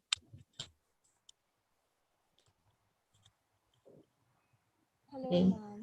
Ayun, yes. There we go. Go ahead. Yes, good morning, sir. So, sir, I have a question. I will include in my resume my work experiences, even though it is not related to the work na a-applyan ko. Well, two things there. One is that probably the skills, technical skills. There are two types of skills after all, diba? The hard skills and the soft skills. No, maybe the hard skills may not be related to the position, but make it sure that the soft skills that you have acquired or that you have used, no, in your previous job are related to your application, to your present application. Pwede. Pero if both the hard skills and the soft skills have no relevance to your present application, then I don't think that that's necessary. Okay? So make it sure that any of the skills, whether hard or soft skills, alam naman natin kung ano yung hard. Ibig sabihin, gumagamit tayo ng hands, no, ng kamay. Like for example, if you're manipulating an equipment, no, a machine, whatever is that, like engineering, architecture, no, that's hard skills. A computer, that's hard skills. Pag soft skills naman, those are personalities and characteristics na kailangan mo sa position. No? So make it sure that if not both, then any of the hard or soft skills can be used in your present application. Okay, thank you. We have another one, sir, from Miss Cherry Rose Takuge. Tama ba? Cherry Rose Takuge. Or si Ma'am Mavis Claire Ronquillo. Mo pangalan siyang username. Pwede ka mag-unmic, ma'am. O dili ka madungog, ma'am. Mavis Claire Ronquillo. Naka-off. Naka-mute pa ka. Wala gihapon. Ma'am Cherry Rose Takuge. Ang iyang username kay Mavis Claire Ronquillo. Naakay question. Hindi siya. Okay, tala ko siya pero siya nag-on, hindi niya gina-on yung mic. Pero makita na ko siya. Balikan na to si Rizmel. Nag-raise siya hand. Basing okay na ang iyang internet. Rizmel? Hello, ma'am. Hello, sir. Can you hear me now? Better Yes. na. Good day. I will just first apologize at my end because my unit doesn't have a webcam, ma'am. My name is Rismel Gavin Mao, a fourth-year student of hospitality education. Okay. A year ago, I was applying for a BPO position, and there was 3 of us on the room, the 3 applicants and 1 interviewer. And the interviewer asked on the 1 applicant a question that seems today that I still searching for answer. The interviewer asked, how would you eat a whale? Do you have an answer for that, sir? Well, in component C, you will also encounter questions that are not relevant, specifically directly relevant to your application, to the position, or to the job, or to the organization. It's just sometimes why these questions are asked. It's just, just to shift the tone, no? The tone of the conversation, of the interview. It's just a light moment. Questions like that, there are no right or correct answers or right or wrong answers. So whatever will be your answer is just a test whether how are you going to manage your compose in difficult situations. Can you still go through in those situations. So yung mga ganong question na wala naman relevant, feel mo directly relevant, sagutin mo lang siya at wala naman siya correct or wrong answers. No? May question nga kami doon sa component C na paano kung meron binigay sa iyo na elephant or giraffe, paano mo siya itago? Paano mo siya i-keep? Saan mo naman ilagay yung giraffe or elephant, 'di ba? So yung mga ganun na question. Rizmel? Yes, sir. Okay. I have another question, sir. Sige.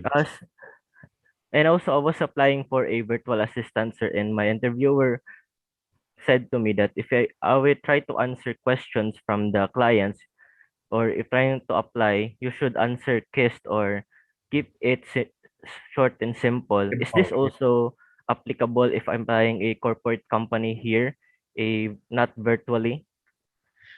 Okay, as I said, why you need to have a structure because ano na yun disclaimer, parang warning na yun ng interviewer. For sure, naka-experiences na ng mga aplikante na mga going around the bush. So, kahit ako, nakakairita yung tinatanong mo ang isang tao, isang estudyante, or kahit sino kausap mo, tapos wali ang sagot. I mean, that's not the topic that we're talking about. So, importante sa atin para maintindihan natin at klaro yung direction ng ating pagsagot, meron tayo dapat structure. So, ang gusto ko, kaya sinasabi niya KISS, keep it simple, stupid, no? That's why yung dung sa structure na sinasuggest ko, first phase is that go straight to the answer, right? Second is, pag wala kasi yan example, walang situation, it's all just a talk. I mean, kung si Professor Carlos pa yan, it's just a saliva, All right? So dapat meron ka specific sa sinasagot mo. And third, you're in a job application. So importante i-relate mo yan because knowledge of connection ang kailangan natin dyan. So simple lang naman yun. A minute or two is just a short compared to a 1 minute na walang laman, no? Paikot-ikot. All right? Rizmel ba yun? Okay. Yes, sir. Okay, sir. Thank you. Have a good one. Kaya skill din yung pagsagot sa mga interview question, no? Skill din yan. So practicein ninyo paano magsagot ng mga ganyang question. Kaya nga tayo sa KAED 500 at saka sa UM, we have several activities or programs that will allow our students to experience, no?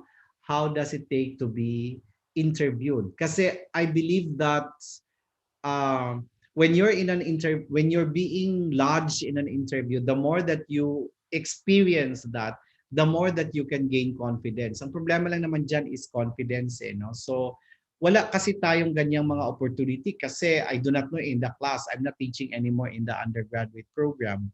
But in my graduate class, I really ask my students to ask questions and, respond to questions, no? Practicein sila, ganon.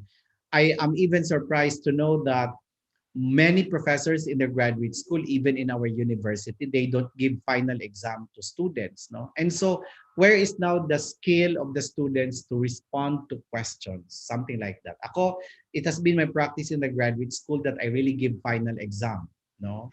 Practice talaga final exam. Tapulan lang yun siguro ang mga teacher mag-check ng papel, no? So, it's a skill that you have to develop. So, here in KAED 500, in component C, we'll have some of you, you will experience the mock interview. We also have a career fair where we invite HR from different industries. So if you're education, then we invite somebody from DepEd. If you're criminology, we invite somebody from PNP. If you're from engineering, then we invite somebody from the engineering industry to do the interview. At least sila mismo, they're exposed, they're doing the actual stuff, the actual job, no? And right after your interview, there will be a feedback session about your performance in the interview. Because if you have experienced like 3 to 5 job interview, the next time around you will be confident. So kailangan lang naman yan pakati, no? pakate lang, no? So every time you're into interview, you are sharpening your saw. No? That's way of sharpening the saw. Okay? So Rizmel, that's it. Okay, thank you, Rizmel. Very good questions. Now we have another one, a very good question actually from Miliani Jean of SAR. If you can turn on your mic, Sana. Miliani Jean of SAR. So I'm sorry if I'm pronouncing your name wrong. Oksar. I-on nyo yung mic nyo para alive tayo. Miliani Oksar. Wala. Wala, si Miliani, natulog na sa laylayan. Miliani. Wala. Nice na yung question niya. Okay lang, sir, i-read na lang natin for everybody. Ano yung question niya? Ayun. Good morning, sir. Is it wrong to slightly demand higher salary if you are overqualified for the job? Thank you. It's a big no-no to mention and talk about salary in a job interview. No, it's a turn-off topic. All right. It's your privilege to know how much you are going to receive if you will be hired for the position, but do that outside the interview. You can do that before the interview or after the interview. No, so you have to ask the HR probably if you're going to apply in a government. Now, part of the announcement for the position is the salary grade. There are private companies or private organizations that salaries are already included. Information about salary is already included in the announcement of the job position. You're going to request for higher salary. I mean, you have not proven anything yet. So therefore, you have no right to do that. Diba? You have to prove something that, you know, you are deserving for a raise. Okay, thank you, sir. Tapos meron pang isa, si Vilmar ba yun? Naka-turn on ba ng mic si Vilmar Pontanosa? Vilmar Pontanosa.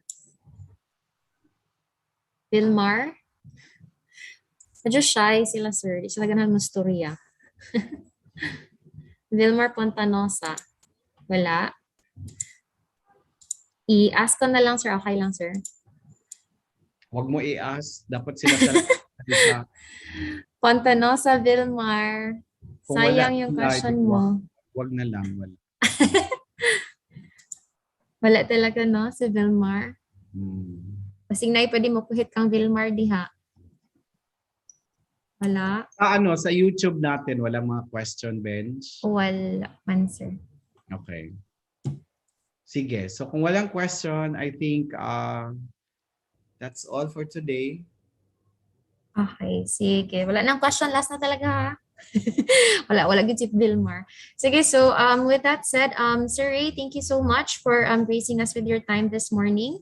And before we all go, I'd like everyone to stay behind really quick because there are some announcements for your CAED 500 classes. Just give me a quick moment. Okay, so on your screen right now, we have actually some the official social media pages for our university. So if you could give them a quick follow, so sa Facebook, sa Instagram, tapos sa Twitter, yung account natin is Human Official. And then sa YouTube din natin, the University of Mindanao official na channel so that you can be updated sa lahat ng mga happenings natin sa ating university. Okay? And also, announcements for the Component B class meeting schedule. This will be happening next week from February 21 to 24. But this basically you will have to coordinate with your Component B and C coach for your schedule. So i-check nyo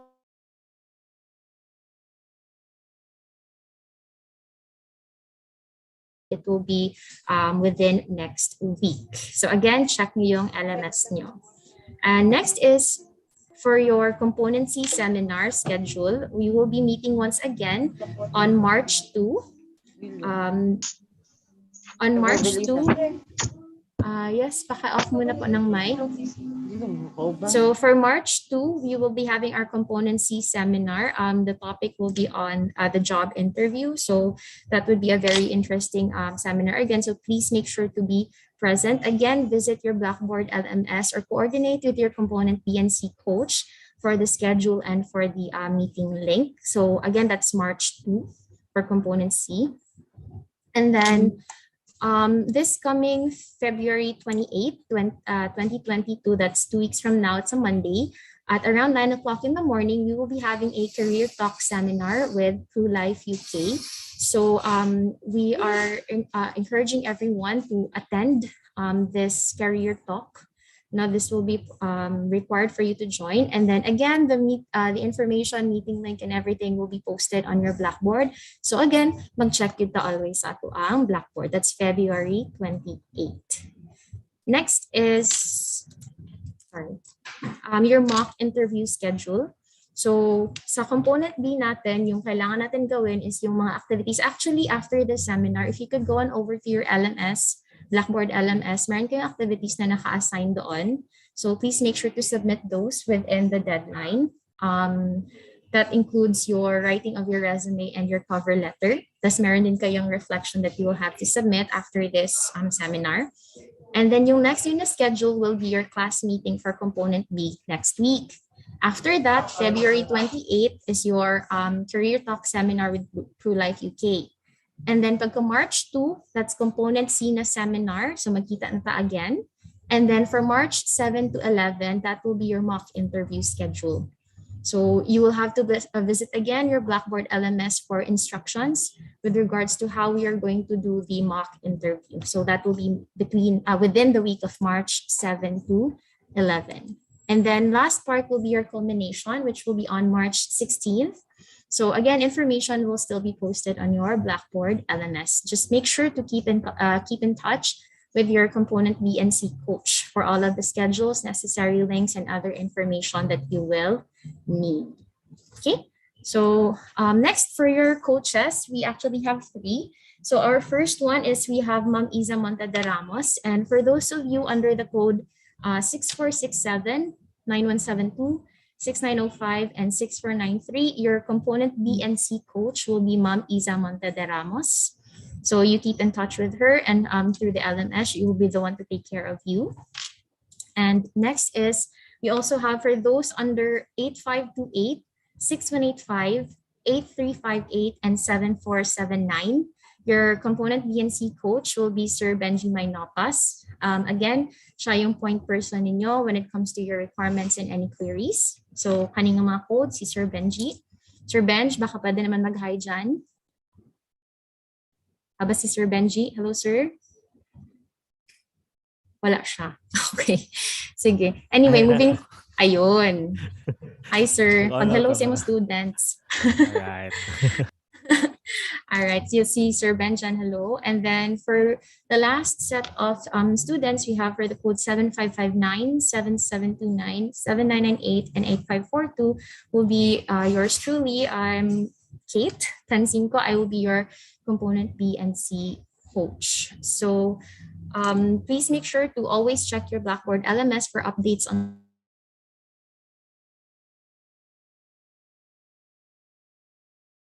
make sure to raise them ahead of time, and it would be better if you would contact us through email instead of on the LMS, because it will be much quicker for us to see doon sa email. So make sure that you take charge of your grades, no? And if you have any concerns, make sure na on time po mga mag-raise sa inyong concerns. And if ever you have any lacking requirements for each of the components, so sa component B or sa component C, kung may isang requirement ka na kulang, you will be graded diretso ng 7.2. So please make sure to check that you have complied with all of the requirements natin for component B and component C. Okay, so that would be it for this morning. Do you have any questions or clarifications in terms of your schedule or anything else that you might want to bring up before we end this seminar?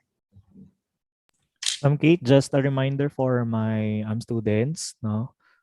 For those students under me, so please visit your LMS and then you check no, the link for WhatsApp natin na group chat. So please join the WhatsApp group chat natin so that other instruction or information about our meetups, no, it will only be sent there no, sa WhatsApp group chat natin. Okay, thank you, Sir Benj. If you have no more questions, again, please always make sure to check your LMS for updates and information in terms of your requirements and activities for CAAD 500. Again, ulitin ko lang ha, yung mga important dates natin. You first, after the seminar, you have your tasks in terms of your reflection and your resume and cover letter that should be posted in your LMS already. And then next week, you will have your class component B class meeting within the week. Contact your coach. And then February 28th, you will have a seminar that you are required to attend. Again, the link will be on your LMS. March 2 will be your component C seminar. And then March 7 to 11 will be the schedule for your mock interview. And lastly, March 16 will be the culmination for our CAAD 500 class. Okay? Do we have there's it? a question. Yes po. Asa man eh? Question in the chat. Sorry, here. For Marjorie, ma'am, dili nami mag-attend mamaya po. If you have joined already the morning session, it will be okay. You don't have to join the afternoon session anymore. So, okay na. Any other questions so far? Or klaro? Wala na? Wala na tayong question. Ay, saglit lang ha. Sorry, medyo mahina yung net ko.